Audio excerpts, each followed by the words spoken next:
And as I said, how do you connect to Allah? How do you take from the treasures of Allah? By connecting to Him. And how do you connect to Him? By reflecting on these two things. One is the creation of Allah subhanahu wa ta'ala. Allah subhanahu wa ta'ala is the one who created a bird called the Dideric cuckoo.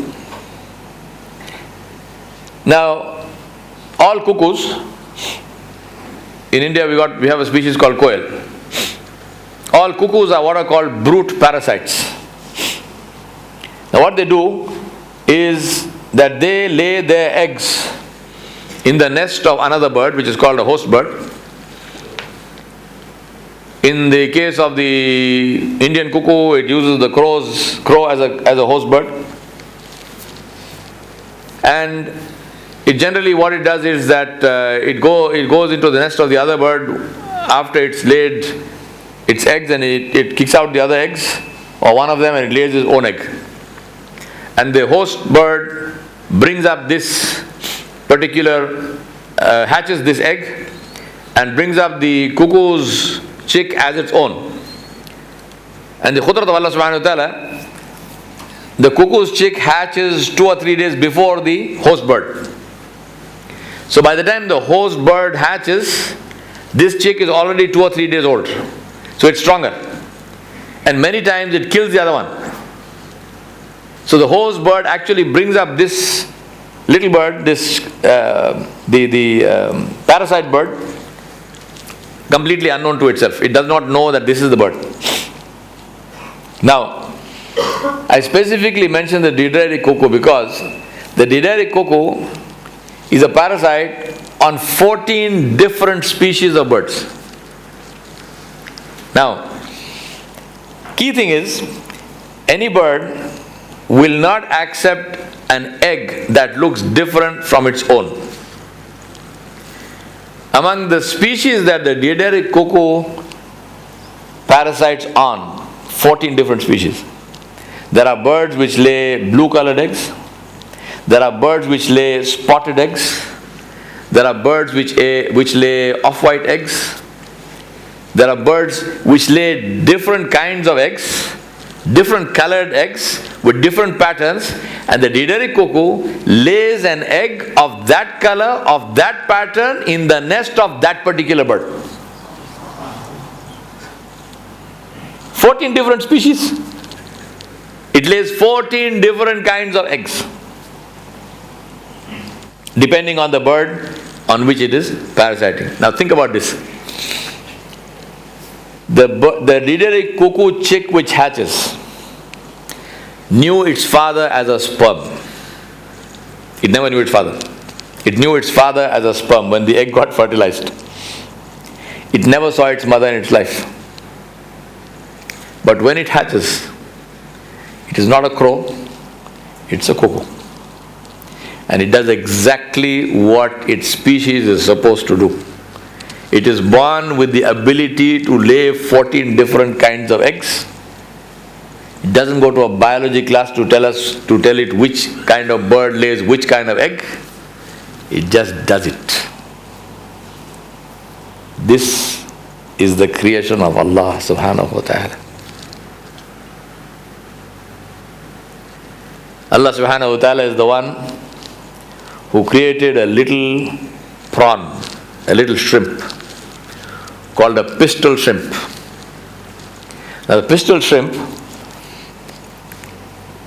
has, like all prawns, it has 2 claws, right? One claw is much bigger than the other one. And this one, it preys and hunts other shrimp. And the way it hunts them is that this bigger claw, it literally cocks it like a pistol. They have recorded the actual sound is like a pistol being cocked. It goes click. And it fires an air bubble at the target shrimp. When it fires that air bubble, the air bubble comes out of that claw at the temperature of the sun. It vaporizes the water. It vaporizes the water, and you can imagine the little shrimp it hits is a very dead shrimp.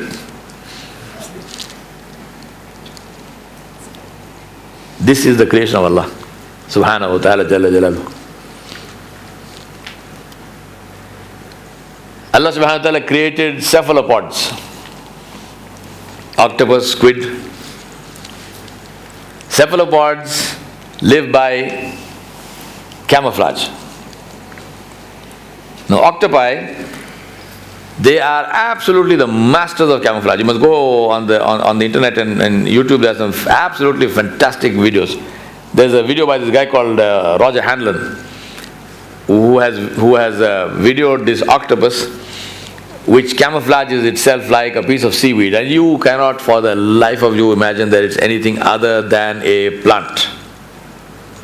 Literally with leaves waving and all that. And Roger Hanlon says, I jammed my camera into the thing to see if I can figure out this octopus, and all that happened was that when the camera got too close, the octopus blanched white, inked him and ran.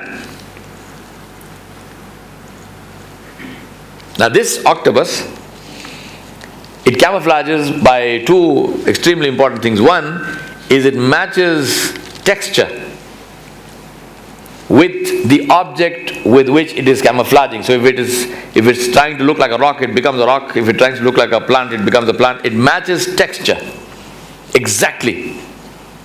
And the second thing is it matches color exactly. All the shades, everything is absolutely exact colors. Now tell me, if you were creating something and you had decreed for it that it must match texture and color, what are the two senses which are absolutely critical? If I say to you, match texture, what sense do you need? Touch, right? Texture, touch. Is it smooth? Is it rough or what? And if you want to match color perfectly, what sense do you need? What do you mean sight? What kind of sight? Colored, full color vision, yes? Hold your breath. Octopi match texture without touching. They match texture by sight. And they match color, and they are colorblind. They see only black and white. They are colorblind. They see only black and white, but they match color exactly. This is Allah. I can go on ad infinitum. I'm not going to do that. No fears, but think about this. This is Allah. All my spare time I do two things. I photograph wildlife and I watch wildlife movies. Documentaries. Amazing, amazing, amazing. This is dhikr. This is my way of doing dhikr. I spend my time annual pilgrimage to Kruger National Park in South Africa. Amazing. You have to see the creation of Allah. I have seen a full-grown male lion weighing close to 500 pounds. He's big like this. Huge. Disappear into grass which you wouldn't believe can hide a rabbit. Absolutely vanishes. You can't see it. Gone. I've seen a picture, a photograph of a full-grown male tiger, which is 500 kilos, not pounds, 11 feet long. That absolutely magnificent striped color, which shines in the dark, sitting in the middle of a road, absolutely bare road, middle of the road, and there is a Samba hind in the grass, looking directly at the tiger, and she can't see him. Because his outline is broken up so beautifully with the grass behind him that this Samba is blind to this tiger which is sitting like, I mean that was the last thing she saw obviously. Amazing, amazing, amazing. This is Allah. This is Allah Jalla Jalaluhu. So how do you recognize and connect with Allah? By reflecting on the creation of Allah subhanahu wa ta'ala. And that's why Allah subhanahu wa ta'ala said, Iqra bismi rabbika alladhi khalaq. Allah began His revelation, He began His kalam by saying, read in the name of the one who created everything. And that's why Ibn al-Qayyim al-Jawziyah said there are two books of Allah subhanahu wa ta'ala. One is the Quran al-Kareem, and he called it the closed book, meaning you can open it and read it. And he said there is another book which is the open book of Allah, and the open book of Allah is the kainat, it is the creation of Allah subhanahu wa ta'ala. It is there all around us for us to look and see. This whole world, many of you I'm sure have seen, there's so many, there's a lecture of mine called Cosmology in the Quran, which has all these pictures and stuff, but I'm sure many of you have seen all this stuff on the internet, of comparative diagrams, or pictures actually, of the earth and other planets. And these are scale pictures, so which is bigger and bigger and bigger, and you have Antares, which is hugely bigger than the sun, and so on and so forth. So this whole thing, if you look at it, if you really analyze it, and I'm not talking theology, I'm talking cosmology, if you analyze it, the earth in terms of its size, compared to the visible part of our galaxy, which is the Milky Way. Because that's all we know. We only know the visible part of our galaxy, the Milky Way. That's as far as we've got. Compared to what's in that, our earth is like a grain of sand on a beach.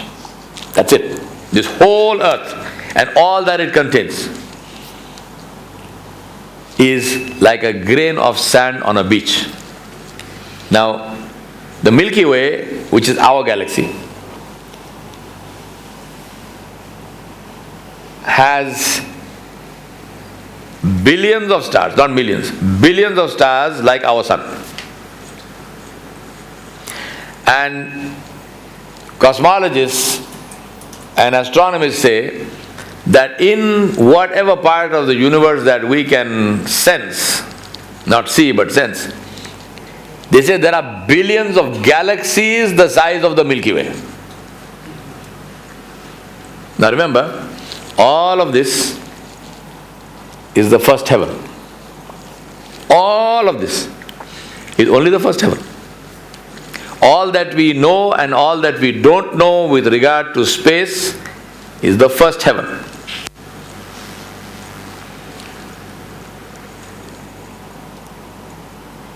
When Rasulullah sallallahu alayhi wasallam was taken in Isra wal Miraj, and he came back and described, he said the first heaven compared to the second heaven is like a ring which you wear on your finger. He says like a ring in a desert. Imagine, think about this, like a desert. I mean, sand as far as the eye can see. Imagine, take a ring and throw it in the desert. It's gone. Nabi sallallahu alayhi wasallam said this whole thing, and Allah showed him, he said all these billions and billions of galaxies and whatnot is like a ring in a desert compared to the second heaven. And he said the second heaven compared to the third heaven is like a ring in a desert. He said the third heaven compared to the fourth heaven is like a ring in a desert. He said the fourth heaven compared to the fifth heaven is like a ring in a desert. He said the fifth heaven compared to the sixth heaven is like a ring in a desert. He said the sixth heaven compared to the seventh heaven is like a ring in a desert. And over and above all of this is the arsh of Allah subhanahu wa ta'ala jalla jalaluhu. And Nabi sallallahu alayhi wa sallam said this arsh is held up by 4 angels who are called the Hamalin Arsh, who carry the arsh. And they asked him, they said, tell us something about these angels, Ya Rasulullah. And he said, the angel is so massive. He said, this creature of Allah is so massive that if a bird takes off from its shoulder, it will fly for 500 years before it gets to the earlobe of the angel. This distance. Said the bird will fly 500 years. And on the day of judgment, Allah subhanahu wa ta'ala will create 4 more. There will be 8 of them holding up the arsh of Allah subhanahu wa ta'ala because of the jalal of Allah jalla jalaluhu on that day. This is the creation of Allah. So reflect on the creation of Allah. And that's your homework for today. Before you figure out ways of how to praise Allah, reflect on the creation of Allah.